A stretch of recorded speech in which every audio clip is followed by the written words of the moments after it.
Drama serial कलंदर में आज के एपिसोड में दुर्योधन को जब होश आती है तो वो पूछती है कि मुझे क्या हुआ था। तो वहाँ की नर्स बताती है कि तुम्हारा अबॉर्शन करवा दिया गया है, क्या तुम बच्चा नहीं रखना नहीं चाहती थी। वो कहती है कि नहीं, ऐसी तो कोई बात नहीं थी, लेकिन वो कहती है कि हमें तो यही कहा गया था तुम बच्चा नहीं रखना चाहती, इसलिए तुम्हारा अबॉर्शन करवा दिया गया है। दुर्योधन को बड़ा अफसोस होता है, वो बहुत रोती है।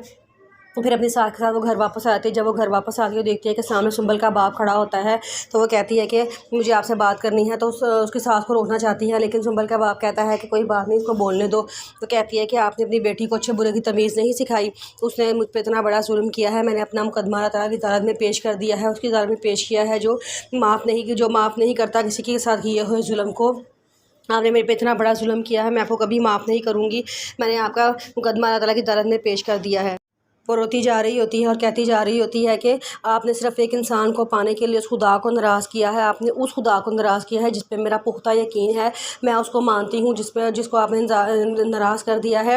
और मैं एक बात आप याद रखना कि उसकी मार आपको पड़ेगी, और मैं उस वक़्त का इंतज़ार करूँगी, क्योंकि मैंने आपको माफ़ नहीं किया। मेरा मुकदमा अल्लाह ताला की अदालत में है और वो ही आपसे बदला लेगा। कभी वो बातें कर रही होती है, उसके साथ आके कहते हैं चुप करो, तुम किस तरह की बातें कर रही हो। दुर्योधन कहती है, और आप चची जान, आपने मेरे साथ इतना बड़ा जुल्म क्यों किया है, मैंने आपका क्या बिगाड़ा था, मैंने आपका कभी गलत नहीं सोचा, ना ही मैंने आपके साथ कभी गलत किया है, लेकिन आपने मेरा इतना बड़ा मेरे साथ गुनाह जुल्म क्यों किया है। तो वो कहती है कि तुम इस आदमी से किस तरह की बातें करो, इतना बड़ा आदमी है।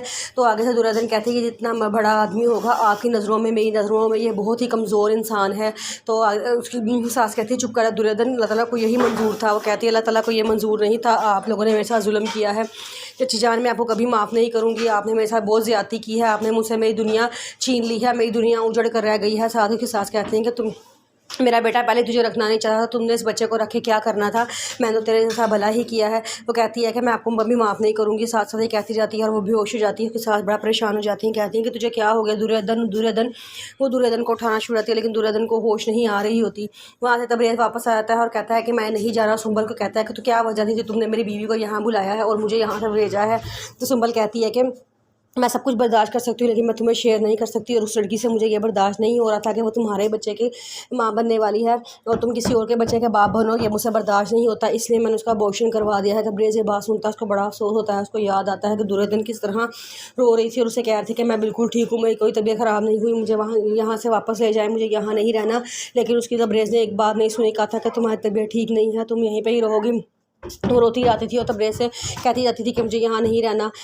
तबरेज़ को फिर वो बात भी याद आती है कि तबरेज़ ने उसे कहा था कि तुम यहाँ आने से पहले कम से कम मुझे एक दफ़ा फ़ोन तो करती। तो वो आगे से उसने कहा था कि आपने मुझे खुद ही तो फ़ोन मना किया था कि फ़ोन नहीं करना, अगर मैं आपको फ़ोन करती तो आप मुझसे नाराज़ हो जाते। उसको सारी बातें याद आ रही होती हैं। उसको बड़ा अफसोस होता है कि ये क्या हो गया है, उसको समझ नहीं आ रही होती।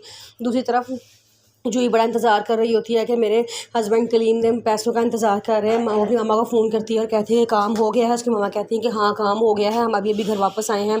तो वो कहती है कि अच्छा मैं चेक लेके कब वापस आ रही हो। तो उसकी माँ कहती है कि अभी तू सब्र कर ले, अभी तो जूही की अदन की हालत ठीक नहीं है, जैसे उसके अदन की हालत ठीक होती है तो फिर मैं वापस आती हूँ। वहाँ से उर्फ़ी आता है। उर्फ़ी कहता है कि क्या हाल है अदन भाभी का। तो वो कहती है कि अदन भाभी तो ठीक है, लेकिन उनका बच्चा नहीं रहा। तो जो उर्फ़ी बड़ा परेशान होता है, कहता है कि हमें फ़ौरन उनके पास चलना चाहिए, चलो। तो जूही कहती है मैं तो नहीं जाने वाली, मुझे तो कोई शौक़ नहीं है, तुम जाओ, तुमने जाना है तो। उर्फ़ी कहता है कि इस हालत में वो बड़ी मुश्किल से गुजर रही हैं, इस वक्त हमें उनका साथ होना चाहिए क्योंकि हम उनकी फैमिली हैं। चलो मैं जा रहा हूँ, तुमने नहीं जाना। तो जूही के ज़हन में आता है कि माँ तो पता नहीं कब चेक लेके पहुँचेगी, मैं चली जाती हूँ फ़ौरन, जैसे ही माँ चेक मेरे हवाले करेगी मैं चेक लेके वापस आ जाऊँगी और कलीम को दे दूँगी। कहती है कि उर्फ़ी भाई रुको, मैं भी आपके साथ चलती हूँ।